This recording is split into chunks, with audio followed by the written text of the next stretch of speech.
For thousands of years, humans have engaged in this beautiful and powerful activity of singing together. Here on How Can I Keep From Singing, we explore this topic in depth with song leaders and thought leaders, authors, people of all types who recognize how important singing together is, and in particular, in these times.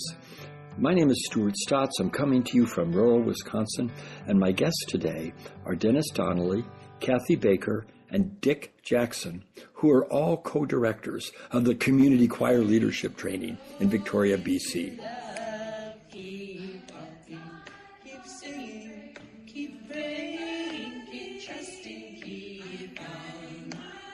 The training began in 2004 and continues to this day with a yearly program of a 2-week intensive in-person session and a full year of mentorship and ongoing network opportunities through the Ubuntu Choirs Network. They each bring a rich history of singing and directing choirs, and they each have a deep commitment to the empowerment and community that singing together creates. Welcome to How Can I Keep From Singing? Great to be here with you, Stuart. Thank you. Thank you. Thank you.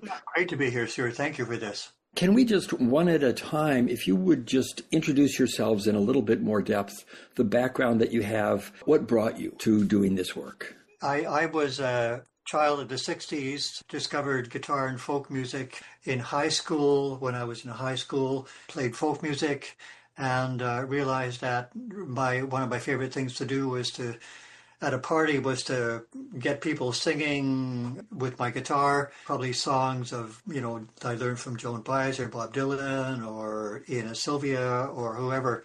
Then I went on, long story short, to go to university in general arts. And then I discovered that, why am I doing general arts? I'm a musician. So I enrolled in the music program and got a Bachelor of Music degree in the 70s and got a job there at the local Conservatory of Music where I worked for 20 years, becoming the director. But I realized that I really wasn't interested in bossing musicians around.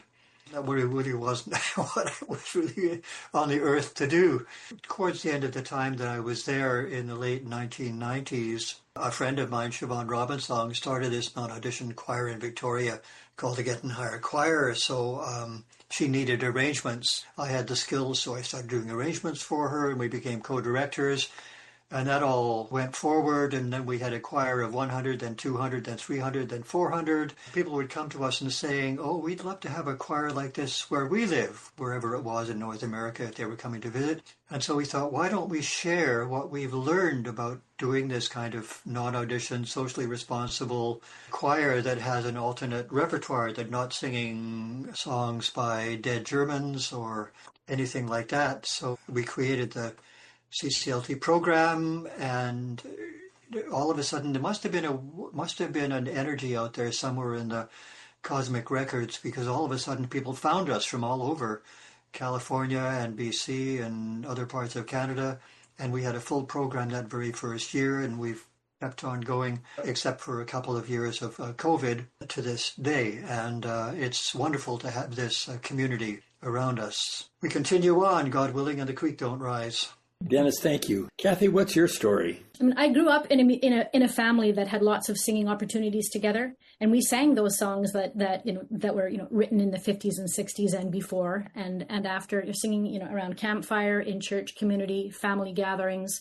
I grew up loving singing. A lot of it was a cappella, a lot of it was accompanied by guitar or hacking away on a piano. I was so hungry for harmony that there were times when there weren't other people to sing with. I've been known to hum a song while playing the recorder so I could play harmony with myself. While I loved singing with other folks, I felt like I wasn't brave enough to do the leading of it. My older sisters, had more of that role amongst us siblings. When the opportunities were there, I would, teach and share songs with friends. And it always felt so good, and it was always so fun that I've kind of always sought out those opportunities. Joining community choirs, but the best kind of thing I loved was singing around the campfire, casual stuff, just getting together in people's, with friends in homes, singing for singing's sake. When I moved to Victoria in 2002, I'd heard about the Getting Higher Choir, but had never joined it. And the stars didn't align until 2011. And when I finally joined this Getting Higher Choir that I'd heard of for so long. It felt like I had come home. That's how I describe it. Because of the kind of repertoire, we weren't standing in rows. We were in a great big circle. There was this repertoire that was so easy to catch onto with a big group and sing glorious harmonies. And it, even if I was exhausted after a day of work, I got to these choir practices and I came out just floating on a cloud of harmonic bliss. Then I heard about this community choir leadership training program because some of the students in it came and taught participants in the Getting Higher Choir. And what they were doing was so inspiring because there had been times when I'd tried to teach a song to friends that was a little bit, more complicated or nuanced, and I had a hard time. And it was like, these people teach you how to do that. How cool is that? Experiencing it, witnessing, I chose to take the program in 2016. And it might sound melodramatic, but honestly, it felt like taking that course changed and saved my life. And without going into all the details, it was a particularly difficult time in my own home and family life with things going on. And that marriage had come apart a number of years before. Singing in community like this, again, the home, the extended singing family, songs of healing and hope, lyrics that were healing, relationships that were close. There's something about singing together that forges bonds that sometimes chatting over a coffee or being work colleagues, it doesn't happen the same way. In fact, through the choir and through friends in the choir, this is how I met my now husband, Dick Jackson. I took the course in 2016. Dick took it the following year. I had ideas. I didn't know where it was going, so haven't looked back. I've heard so many stories as I've done this podcast about people who would say that singing in many ways saved their lives through the community and the sense of personal empowerment and joy, all those kinds of things. So you're not alone, and yet it's a beautiful thing each time it happens. Dick, tell us who you are. I grew up in Winnipeg, and there was singing around the house. My mom was never afraid to bring a song out, and singing in harmony was a pretty natural thing. And I sang in elementary school, choir. I was in the band in high school. After that, there was a great men's chorus at the University of Manitoba that I joined, and a concert band. So I kept involved in those sort of ways in community music. Eventually fell in with the opera chorus in Winnipeg as well, and that was a great way to stretch in different musical directions. And in work situations, I would often find friends who would get together to jam, pop music or swing, jazzy sorts of things. I enjoyed being in a semi-leadership role in those situations. I always loved watching the directors of the choirs or the opera chorus that I worked with. And I met Cathy in 2012. I was curious about the choir that she was in. And then, after she took the CCLT in 2016, we thought, who knows what might happen someday. So I took it the following year. And the opportunity came up when Denis and Siobhan wanted to cut back a little on leading the Getting Higher Choir so many nights a week, which was 3 times. We were gently and graciously led into the leadership role there after Siobhan and Denis had seen how we can work all right with groups of singers in different contexts. That's been a wonderful thing. Cathy and I have both changed careers to now be choir leaders and now involved with the leadership of the CCLT program. I've been able to bring some of my tech background. I was a software consultant for many years, and bringing some of the technologies into what we do, from the website to music scoring software. And during the COVID time, we kept our community going by doing virtual choir videos, and that meant asking people to record audio files as they listened to our guide tracks and so on. Mentioning what was said before, of people finding music to be a lifeline, certainly during those times, we had numerous people say, just keeping that connection once a week to learning new songs together with people, even on Zoom, was something that kept them going when they might have had no one else that they could connect with in person. We were able to be there and keep the community going. When I heard about your training, I was astounded. I didn't know anything about it. And most people that I've talked with have come to this informally or under the inspiration of hearing different people. But the idea of a formal training in how to do this is wonderful. Could you tell me what you've got people for 2 weeks, as I understand it, and then there's follow-up. In those 2 weeks, what kinds of things are people doing? It's been a basic model which Siobhan and I started in 2004, and it's based around two basic principles. One is we need to talk about the different bullet point things that we need to know as musicians, and how are songs constructed, how do we get them into people's voices. We talk about the difference in what we used to call the male and female voices. Now we call it more about the gender spectrum of voices. Talk about the business of running a choir. How do you charge for it? We talk about all those different things for where do you find repertoire. And this is pre-internet, really, when Siobhan and I were first doing this. So everything was more analog than it is now by a long way. So there's all of that goes on. And we also talk about things like we're putting ourselves in a vulnerable position too. So how do we get rid of imposter syndrome? How do we manage that in ourselves? When you're doing this, you're vulnerable. You're standing in the middle of a room. There's a huge vulnerability around that. So how do you deal with that? We don't want people to be little clones of what we're doing. We want them to bring themselves to the table, and whatever kinds of music they want to do is fine. That's what they need to bring. And so the major learning really takes place in the practice teaching that we do. We have 3 rounds, what we call them, of music, where people actually teach a song to the rest of the group that's there and get feedback on their teaching. And there's 3 times they do that. There's a 10-minute session, a 15-minute session, and a 20-minute session. And the 20-minute session involves people from our larger community who come in. And so they've got a real life experience of teaching a song and getting feedback. Yeah, so that's the basic nuts and bolts of the program. And then, of course, we try and stay in touch with people and make ourselves available following that. It's an amazing crucible of learning. All kinds of things happen, and people form relationships that they have for the rest of their lives as far as we've gone now. 2, 3, 4. Imagine all the... You're listening to How Can I Keep From Singing? My name is Stuart Stotts, and I'm talking today with members of the Community Choir Leadership Training. Is 2 weeks enough? It's an ongoing thing. People don't come in starting from scratch. It is hard to encapsulate in words, and of course we do our best, and it's far more like rich in depth and interesting perhaps than, Dennis did eloquently put it, and there's way more to it. For example, in my own program, I kind of felt like the serious imposter syndrome, because a lot of my other cohort did have experience in actual song leading. And I had very casual experience, but there was the whole breadth. Because we're human, we sing, despite, some people being discouraged from doing so. So yeah, you can't do all of it in 2 weeks. People come with a certain amount of experience, but there are things or very often when somebody teaches a song, we can do a lot less speaking than we think we need to. So there's things about practicing introducing a song with as little talking as is necessary. If you've only got 10 minutes, people sometimes might be surprised that they spent 8 minutes talking about it and only 2 minutes actually singing. So we might try to coach and guide and help. So everybody is witnessing each other's learning and teaching as this goes on. We do try to share the lineage of a song, explain its cultural origins if they're not from our own, sharing with, respect and acknowledgement. How to use a pitch pipe, because believe it or not, key matters.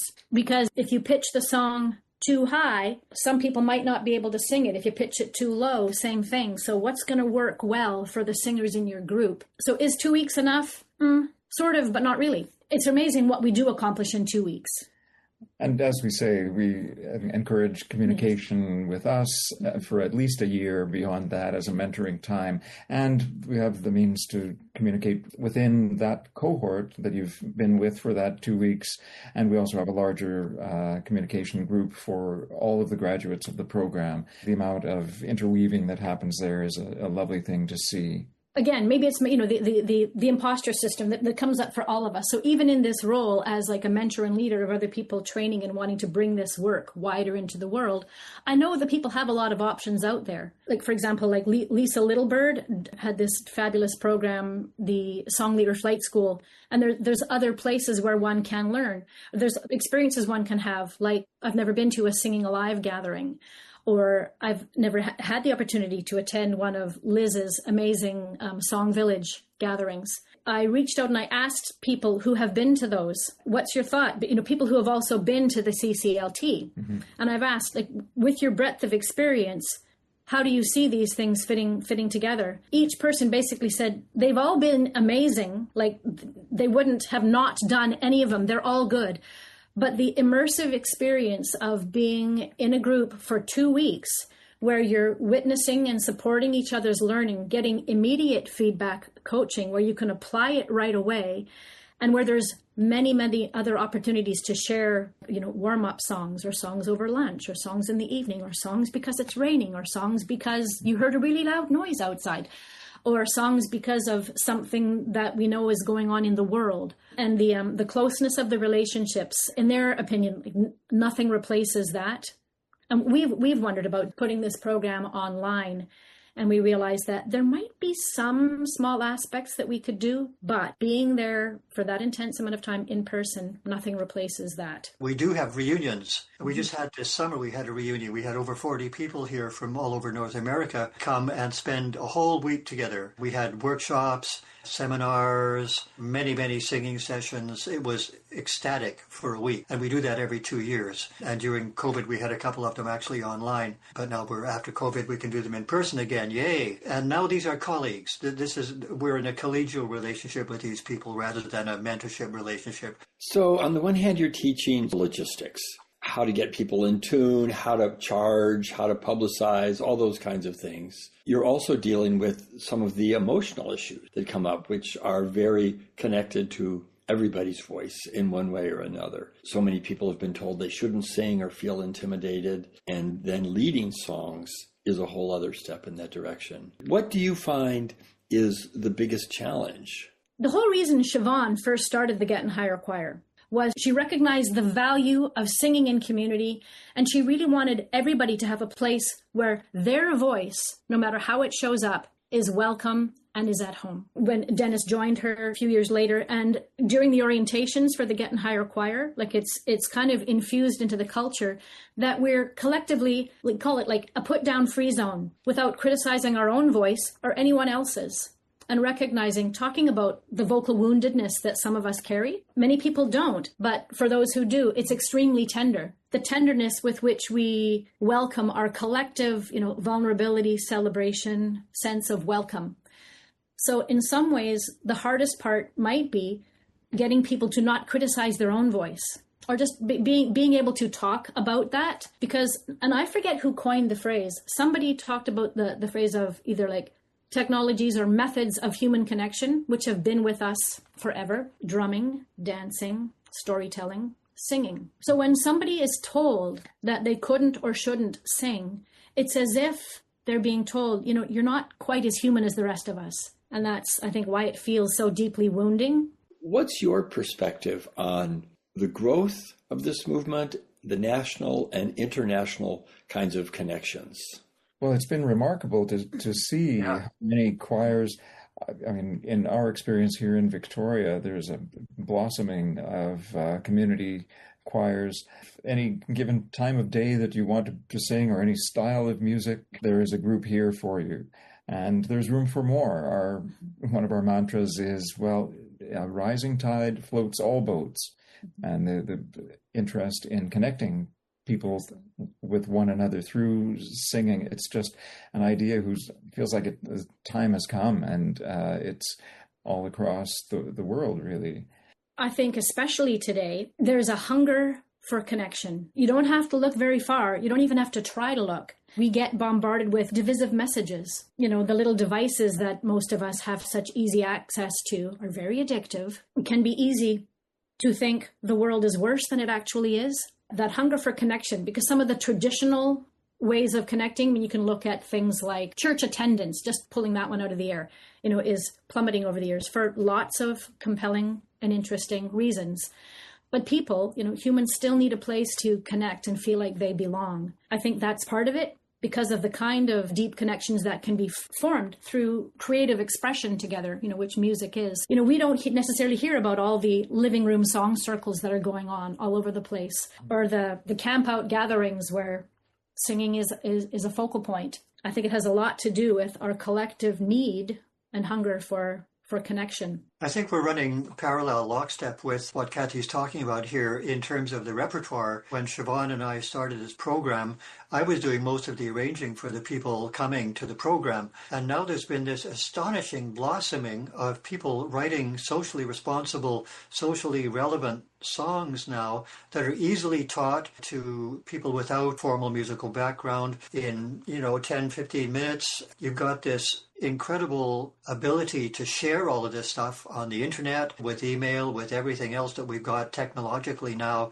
to support us, which didn't really exist when we started, neither the technological abilities or the repertoire. As we have become more of a technologically based culture with our headphones and our blinkers on, this is balancing, maybe hopefully in some ways balancing a little bit that tendency to bring us apart, to take us apart, which is maybe what corporate identity would want us to do, so they can manipulate us, but we can actually counter that with our coming together, and singing is one way that we can do that. We've been doing that since we've been in the caves, and why not continue? I have a question that I always like to make sure I ask. You're going to a song circle of some kind. What are 3 songs that you feel like are real winners when it comes to group singing? One comes to my mind is a song by Melanie Damore, Lead with Love, which is a lovely, simple message of carrying on with hope in spite of whatever else is going on. Amongst all the ones that are fighting for attention in my head, a very easily accessible one by Michael Stillwater. I think I heard it the first night I joined the Getting Higher Choir. One by One, which is like one by one, everyone comes to remember we're healing the world one heart at a time. Do the best you can until you know better, and when you know better, do better. Do the best you can until you know better, and when you know better, do better. You can add little harmonies to it too right away. Yeah, sorry, those are the words of Maya Angelou. My guests today have been Denis Donelly, Cathy Baker, and Dick Jackson. Thank you very much for joining me. Thank you, Stuart, for your bringing this kind of consciousness out into the world.